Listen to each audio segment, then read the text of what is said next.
Hey everyone, what's going on? Mark here from TST Industries, back in the garage. And behind me, I have the all-new 2025 Yamaha MT-03.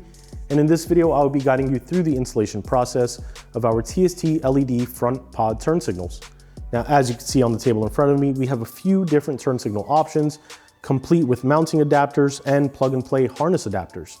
This will result in a plug-and-play installation with a seamless fit and finish and some upgraded functionality. Now, as you can see, we do have the stock turn signals already off the bike. We currently have our front flush mounts on there.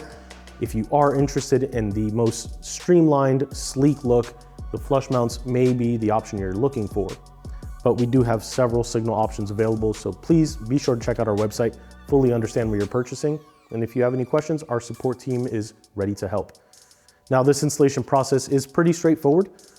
It is important to note, we are in North America, so there are nuances with other world markets.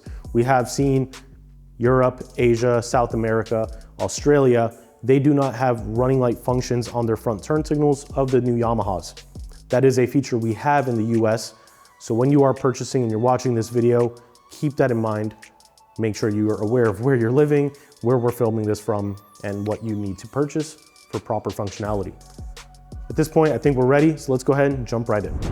To begin this installation process, we will first need to remove this front headlight cowl.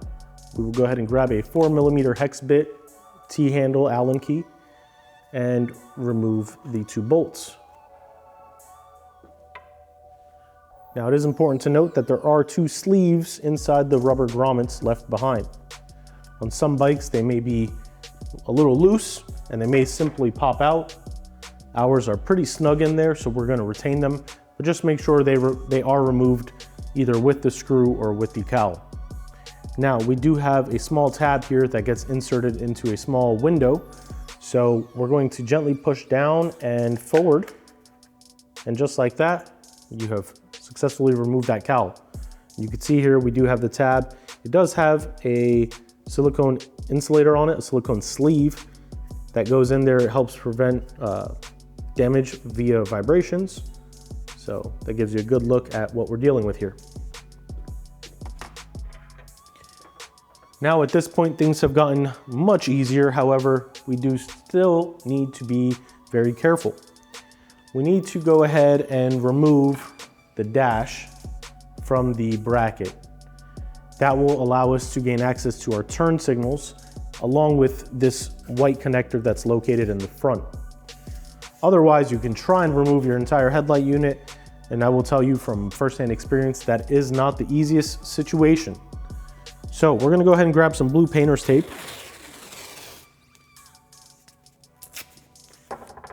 As we're gonna be working in this area, we do not want to run the risk of damaging our fairings. So we're gonna go ahead and apply a small amount of blue painter's tape, just as a protective layer.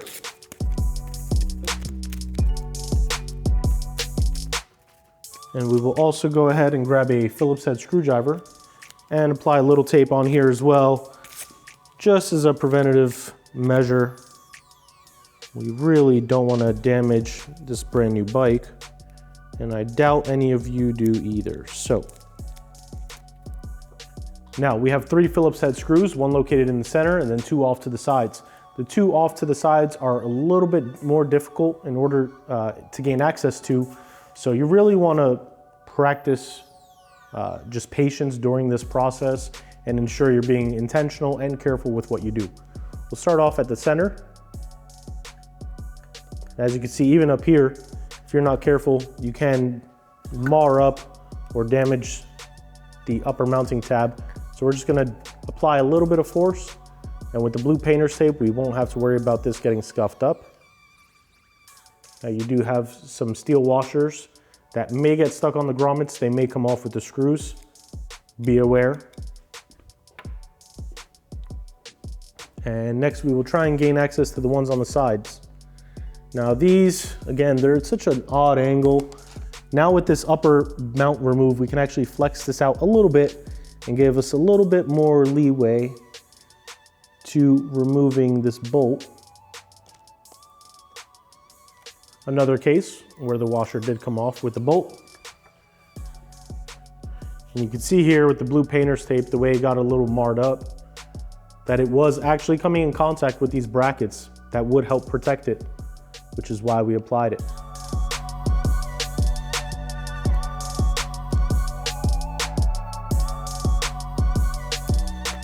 Now with those three screws removed, we can gently peel back on this silicone grommet here, pulling it back, giving us access to the main connector that connects the dash to the bike's wiring harness.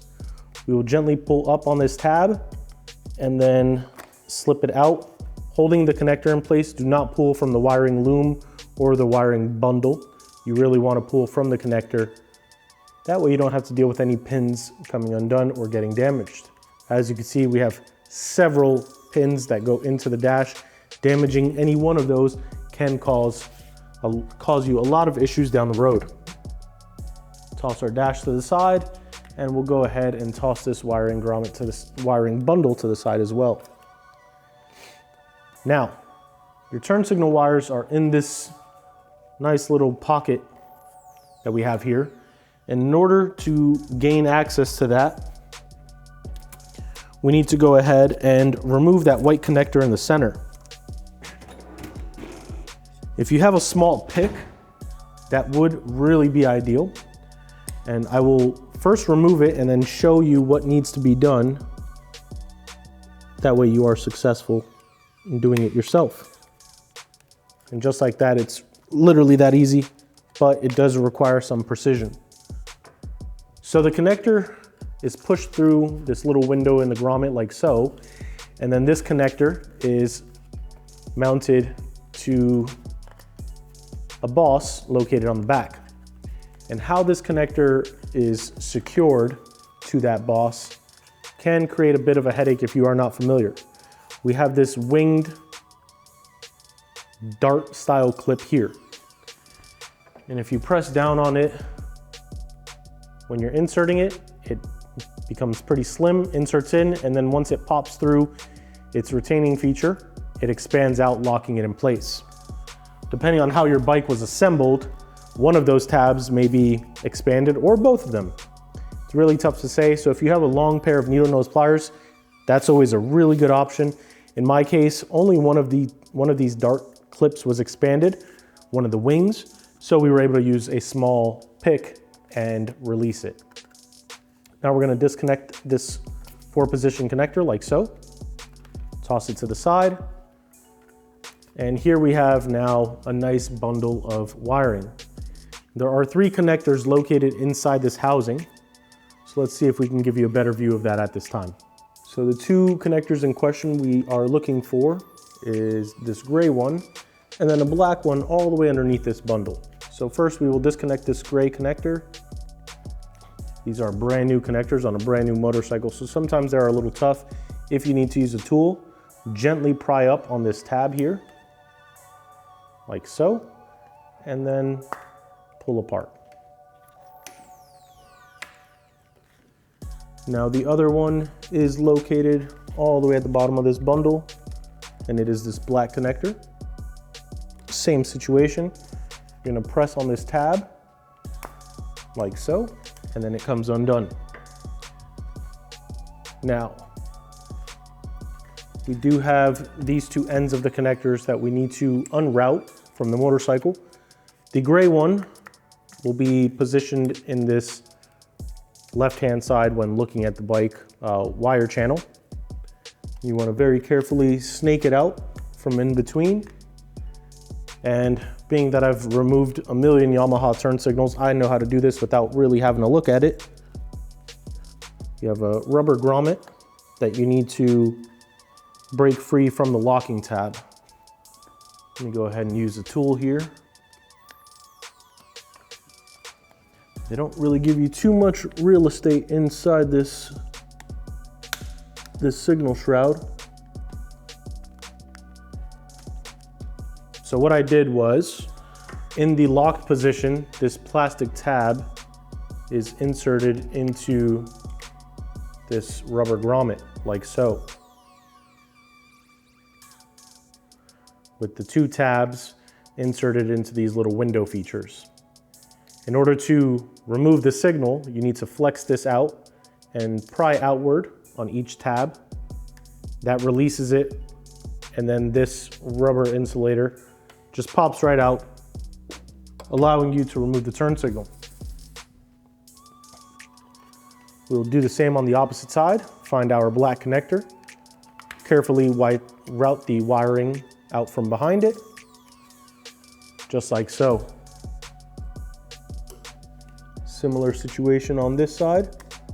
Gently pry outward and then pull, just like that. And now with the stock front turn signals removed, we can go ahead and install our TST LED front pod turn signals. Now it is important to note, for the purpose of this video, this particular owner, he wants to go ahead and have the Quadrix LED front sequential turn signals installed, so we will be showing the installation of these signals.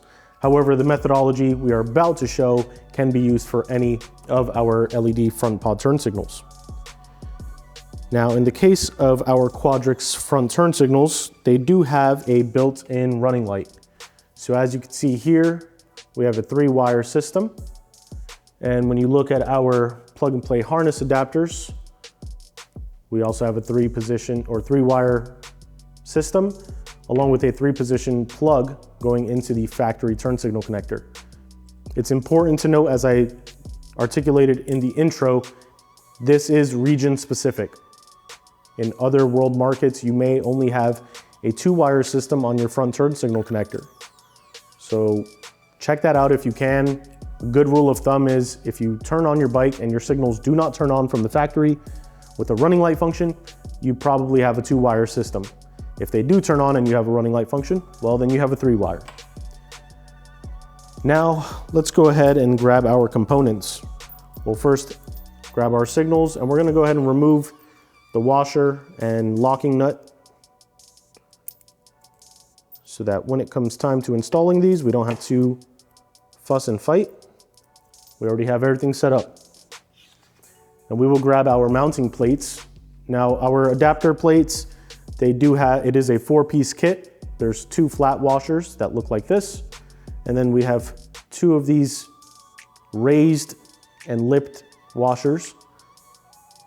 They sit perfectly in the OEM signal well, snap into place. So it's important that you grab these while you have everything kind of taken apart. What we will first do is feed the wires from our signals into the outer washer. And now we can go ahead and feed this assembly through the signal shroud on the motorcycle. It is also important to note that these particular signals are not side specific. Our BL6 signals are side specific, but these are not. So you can install them left or right, it won't matter either way. Now, while we're gently pulling and holding the signal in place, we can go ahead and slip the flat washer over the turn signal wires, slip it all the way to the bottom, and next we will go ahead and slip the washer that we removed and the locking nut.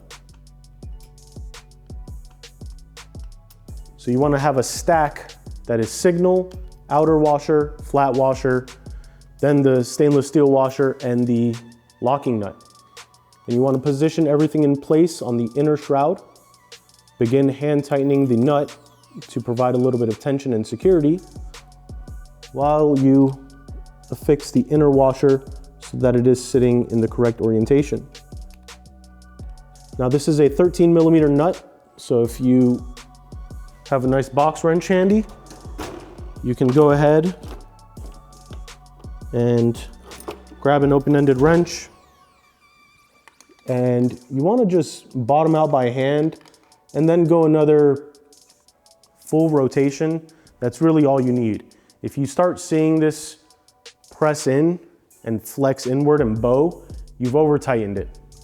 There's a lot of preloaded tension in this assembly, so over tightening is just going to cause stress, and over time it could compromise the integrity of this entire system. So keep that in mind as you're installing these. We're going to go ahead and just back off a little bit just like that. And as you can see, fit and finish is seamless. It's a huge improvement over the stock. And as I will demonstrate in just a second here, we do have a running light function and a sequential turn signal function. Now for the connectivity portion of this assembly, it's pretty straightforward.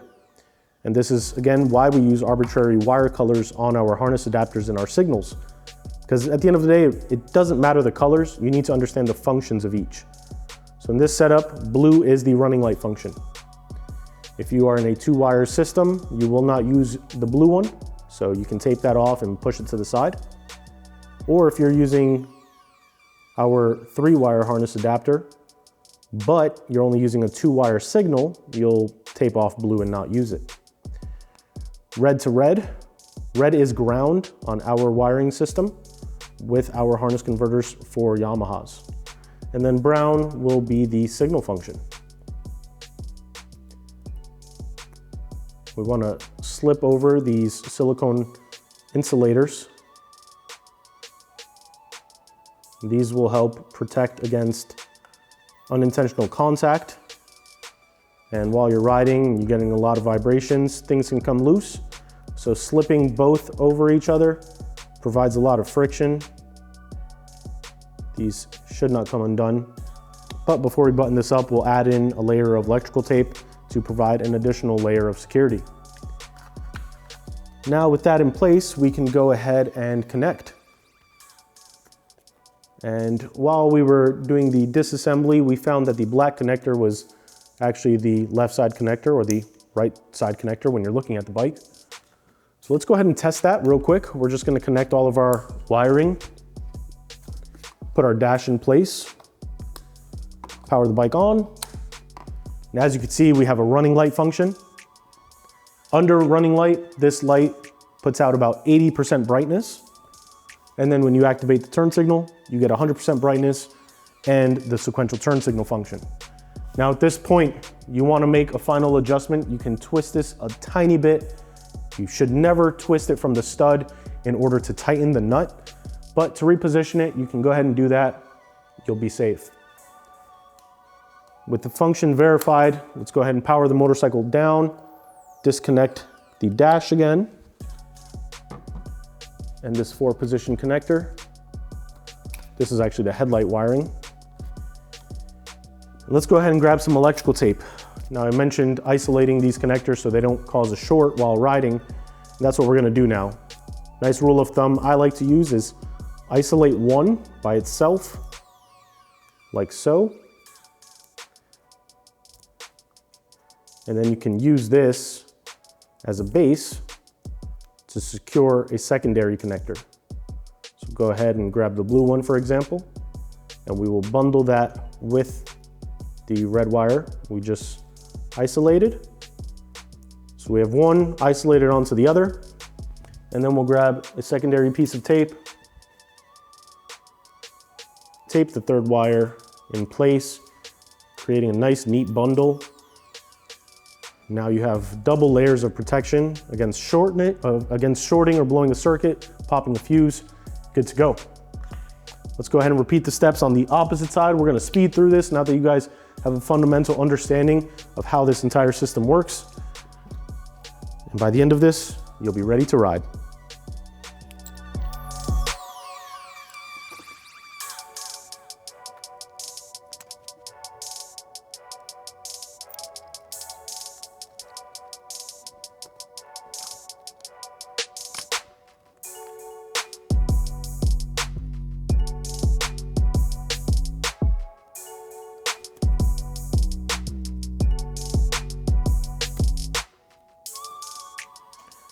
All right, now with everything connected, let's go ahead and connect our dash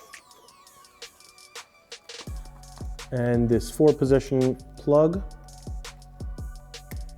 Power the system on. Everything is working as intended. All right, so at this point, we can complete the reassembly process. And we will start by inserting the black turn signal connector all the way underneath everything. That was how it was from the factory spec. So let's get some of this out of the way and route these cables the way they were.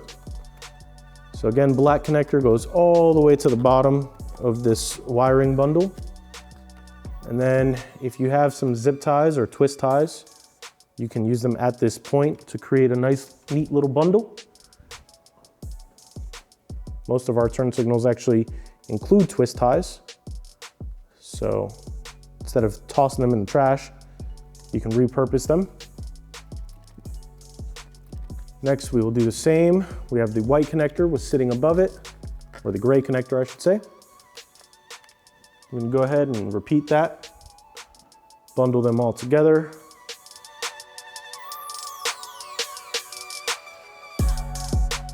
And now we will fix this over this tab. We have this mounting tab where the white connector was locked into. At this point, you do want to go ahead and use these wiring guides to provide a nice, clean, finished look for the wire routing. You have these two channels on one channel on each side that you can use to create a nice, neat little wire path, just like so.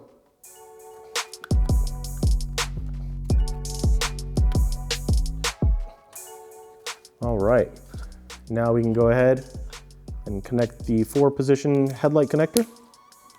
We'll push that into position. First, let's go ahead and route the dash wiring the way it was, like so. Hear audible clicks everywhere. That means that locking tabs are engaged. Really good sign that you did everything right. As you can see, we have a nice, neat little bundle here. Everything's twist tied. We're using original wire routing channels. Nothing is pinched. We have a little bit of slack on every wire. We're in a good position here. Now we're gonna go ahead and connect the dash. And you really wanna make sure you seat this boot over the entire connector housing fully. You can see here, it's fully seated. That is the best course of action. That is the way it is from the factory, so please do that. Now, before we tighten down the bolts for the dash, let's power on the bike one more time, make sure we still have proper functionality. Right signal, left signal, hazards, perfect. We have no dash errors. We are in business. At this point, we can go ahead. We're gonna start with the reassembly. Now, as you saw during the disassembly, these two bottom locations are very tough to get to.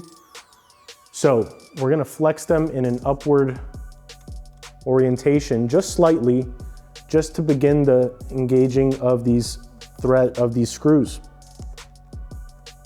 Don't bottom out just yet. You wanna get to near bottom out. Once you have both in, you can go ahead and bottom out. And you should see the gasket underneath, the rubber seal, just begin to mushroom out ever so slightly. It shouldn't get completely deformed, but it should mushroom out, showing that you have created some preloaded tension there. I don't know if you'll be able to see it on this one, but we're referring to each of these rubber grommets here. As I tighten down, you'll just see them ever so slightly just flex out and flare out a little bit. Peel off our painter's tape. Nice clean finish. We didn't mar anything up. And the very final piece of this is going to be reinstalling the shroud. Now, this was the little window and this was the tab that inserts into it. It does have this silicone sleeve on it. So you want to make sure this is still present. You want to make sure these